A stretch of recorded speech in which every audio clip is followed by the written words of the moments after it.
Yo, what is going on, Xbox and PC fans? It is your boy Josh, bringing you guys a little bit of news today and a little bit of E3 speculation. Coming at you first is Microsoft's announcement just today that it is nuking the over-the-air, aka free TV DVR feature. Keep in mind, this feature still kicks absolute ass. The over-the-air tuner I have used before personally, and I get like 65 plus channels of HD broadcast completely for free, and that being restriction free, not coming from your provider, just coming over the air. You're able to actually take that TV broadcast that your Xbox One is getting via an over-the-air antenna, and you can stream that to any other device in your house completely for free. So you can pause live TV, you can control it with your voice and your phone. You can take it with you wherever you go. If you're in another room, grab your cell phone, your tablet, or your computer, and just stream TV anywhere in your house, again, completely for free, is a massive benefit to me when I've used it in the past. And I'm sure people out there do use this, but I can definitely see Microsoft wanting to spend their resources and their time and their money, in areas where the most people are going to see the most benefit. And this is definitely kind of a niche group of users out there, so I can understand them kind of changing direction and putting that towards some things that more users will benefit from. So what are these guys spending their money on? What is Microsoft spending all that cash on right now? Well, for starters, recently Major Nelson interviewed Xbox engineer Mike Ibarra, and Mike basically says that Cortana is coming very soon to everyone, the AI companion to Master Chief, and the new digital assistant for Xbox One owners will be rolling out today for preview members, and again will be here very soon for everyone. So looking forward to checking that out and bossing her around, just like the Chief does. He also let slip a few words about the fusion of Xbox One and other devices within that ecosystem and platform, PC, and what's being done to make things better across all those devices. So let's give it a listen real fast, see what he has to say. I'm hearing Cortana's coming in. Yeah, one of the biggest requests we get is, hey, when's Cortana coming to Xbox? Yeah, we've designed Cortana to make sure we keep gamers in the game, make it easier for them to do things on their Xbox and on the Xbox app. Some of my personal favorites are, hey Cortana, what's Major Nelson doing? And I can immediately see what you're doing on the Xbox system. One thing I love when I'm playing a game is I can instantly start a party using Cortana. Tell folks how that works. Yeah, it's really simple. If you and I want to get in a party together, I just say, hey Cortana, start a party with Major Nelson. Immediately we're in the party playing. Which is great because Cortana recognizes your real name and your gamer tag. Yeah, absolutely. I've noticed we're using Hey Cortana now. Is this going to be the new command? Yeah, it's important for us to drive consistency across any device someone might be using Cortana in. So, hey Cortana is how you use it on your desktop, on your phone. Bringing that to Xbox just makes the experience consistent. There's a lot of folks that don't have Kinect. How will Cortana work for them? With Cortana, the ability to use a headset to do voice commands will be there. Mike, the team has also done some great work about making sure that gamers can stay connected with other gamers. What does that mean? Yeah, gamers play all types of games, some on Windows, some on Xbox. And so what we wanted to do is make sure they can see what their friends are doing. If you're on your console playing a game and your friend is playing a Windows game, you'll be able to see that they're playing the Windows game. Message them, party them, anything you want to do. Same in the Xbox app. If I'm playing an Xbox game and you're playing any game from Steam, for example, I'll be able to see that you're playing that game. I can message you, I can start a party. It's really about uniting gamers together no matter where they're playing. In this next update, we're also doing a lot of work around the Xbox Store, where we're going to take the Xbox Store and the Windows Store and combine them. What does that mean for fans at home? It's going to let us deliver a lot of great features in the future. Well, it is almost E3, and they have got some serious shit planned, guys. Mark my words, no doubt about it. Get your Xboxes and your PCs ready. Make sure your internets are up to snuff. Make sure you have no NAT issues, etc. Make sure your little mice, your little keyboards and game pads and your grubby little fingers are ready for some serious gaming, baby. It is coming. So what do we know, and what do I expect they're going to show at E3? Well, first up on the list, of crap we think we know, is Dead Rising 4 will once again be a platform exclusive, meaning that Xbox One and PC, aka Microsoft's ecosystem of devices, will be the only place you can play that game. Dead Rising 3, in my opinion, was freaking awesome, and I'm sure 4 will go to an entirely new level of zombie killing goodness. There is just some crazy glory kills in there and some really cool like custom guns. You got guys running around in leotards and shark hats just laying absolute waste to the zombie population, which was just a good time in my opinion. So I'm looking forward to that. Also in the pipeline for sure, you're going to have just tons and tons and tons of the usual third-party stuff coming to the Xbox and the PC platform, of course.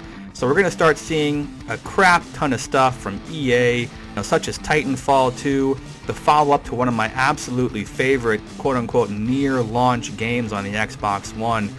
Equally solid title on the PC. However, with that game moving to a competitor's box as well, will it still use the Microsoft Azure cloud for dedicated servers and processing?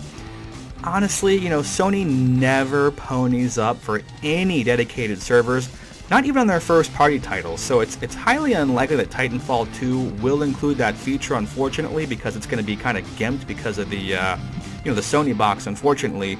But if we have to deal with peer-to-peer because of that, it is unfortunate. I wish that they would at least provide dedicated servers on third-party titles that Microsoft is willing to provide dedicated servers for, and at least have parity between the platforms and not have just shitty peer-to-peer.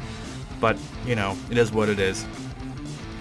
We're going to see a lot more on Battlefield 1, of course, with its gritty World War I action. We're going to see a downpour of crap from Star Wars. I had a video a couple weeks ago about EA going Star Wars crazy. They've got like 2 or 3, as of yet, unannounced Star Wars games in the pipeline, one of which is rumored to look a whole lot like the old Star Wars 1313 and kind of play like a Tomb Raider / Uncharted kind of a game. Another game is rumored to be in the works right now, being made by the same team who's making Titanfall 2. So those guys are very, very busy. Also, I'm sure we'll see stuff about the upcoming DLC for the Death Star expansion pack on the current Star Wars Battlefront, and more possibly about Star Wars Battlefront 2 coming later next year. Those guys are going to go Star Wars nuts, I'm sure, but a ton of stuff from EA, all the regular sports games as well, so pretty good showing from them. I'd expect to see possibly even another Dead Space game coming down the pipeline, but we'll see about that. Also, first-party games. We got Halo Wars 2, maybe even Halo 6, but I kind of doubt that because they're going to kind of want to focus on Halo Wars 2 and Gears of War 4 being their big holiday titles this year. And Halo 6, we see that, it's a massive distraction, at least for me. Speaking of Gears of War 4, we should get some really solid details on that game, including a release date, story details, a bunch of new campaign gameplay, and my expectation is that that campaign will run at a 1080p 30 FPS cap, as opposed to the multiplayer that runs at 1080p 60. So that paired with the Unreal Engine 4 should look really sweet. The multiplayer beta was fun, super fun already for me, and I'm pretty sure we're going to see details on another upcoming beta before the game's inevitable release this fall. So get your chainsaws ready. Expect to see a new game from Turn 10 Studios, most likely Forza Horizon 3, with the announcement of cross-platform availability and cross-platform play with Windows 10 players is my expectation. We did just see Forza Motorsport 6 Apex was available, at least in its beta form, on the Windows Store completely for free, as it still is as a matter of fact. But I highly doubt that Forza Horizon 3 being a full retail release, will be free on Windows, but should just be awesome regardless, as all their games are at Turn 10. So looking forward to that. Definitely want to look forward to seeing some more stuff on Recore, the guys that brought us Metroid. And that's another exclusive to Xbox and PC. That should be awesome. Looking forward very much to some new gameplay and details on Scalebound and Sea of Thieves. Hopefully some online co-op gameplay of both, as those are both supposed to have co-op rich features. And Scalebound, having your own dragon and seeing your buddy with his own dragon next to you kind of fighting these massive monsters should be just sweet. And Sea of Thieves, if it is what it looks like, it should just be a massive open world game with tons of people rolling around and killing one another for loot. Almost kind of like a Destiny, but on the open seas. Pirates and stuff, it just looks awesome. So I can't wait for that. And other stuff I think we're going to see is just, honestly, hardware from Microsoft. I fully expect to see an AMD Polaris-based beast of a console set to go completely apeshit on whatever Sony is offering up. I'm kind of seeing a David and Goliath type scenario playing out here as Microsoft pulls out their wallets and basically says, Xbox was born being the most powerful console, and we're going to keep it that way. They want to show the hardcore console gamers, you know, they want to have them believe in Xbox again. And this, honestly, looks like the way to do it. You know, people have been clamoring over power, teraflops, yada, yada, yada, you know, P's, all over the place for the last 3 years since these consoles have been released. So I think Microsoft is taking it to heart, and they're just going to bring out the box with the biggest balls and say, check this thing out. If you want to play the best looking games and the best VR, that's on our box. So, like I say, the next one I kind of let out of the bag a little early, but I think the next announcement's going to be VR. You know, I think it's highly likely we're going to see some kind of deal struck between Microsoft and Oculus Rift. Those companies are already doing some work together, you know, pairing a Microsoft Xbox controller with the Oculus Rift and the retail packaging. So I can just see those two companies pairing up and providing an insanely powerful and awesome VR experience with a super powerful new console and an already PC compatible VR headset that only makes sense for both parties in my eyes. You know, Microsoft needs VR to combat whatever Sony's cooked up with their console, their new, you know, the Neo or whatever. And Oculus, really, it should require very little effort, if any, to get up and running on what is essentially another Windows 10 PC in the Xbox platform. So whether that means Xbox One or just the new Xbox Scorpio, yet to be seen.